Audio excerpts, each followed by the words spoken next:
তোমরা অনেকেই আমার পুজো সম্বন্ধে জানতে চেয়েছো। দিদি তুমি এত সুন্দর পুজো করেছো, একটু শেয়ার করলে না? লাইফস্টাইল চ্যানেল তোমার। সবার প্রথমে বলে রাখি যে চ্যানেলটা একটু এদিক সেদিক হয়ে গেছে। লাইফস্টাইলটা আজকাল আর তুলে ধরি না, স্বামীর নিষেধ আছে, সবটা দেখানো বারণ আছে, তাই জন্যে। তো চলো, অনেকেই ভাবো যে দিদি তো জিন্স টপ পরে সারাক্ষণ চেঁচামেচি করে কোমর বেঁধে ঝগড়া করে, দিদি কি পুজো করতে পারে? দিদি কি সত্যি আট পৌরে শাড়ি পরে সমস্তটাই তুলে ধরতে পারে? হ্যাঁ, আমি জয়শ্রী এবং আমার 5 লাইফস্টাইলের ভিডিওতে সবাইকে স্বাগত।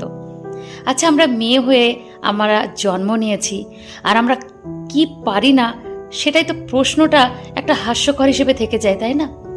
মেয়েরা সবটাই পারে। মেয়েরা যেমন ভালোবেসে সংসারকে আগলিয়ে রাখতে পারে, সব গুছিয়ে যেমন পুজো থেকে মানুষকে ভালোবাসতে পারে,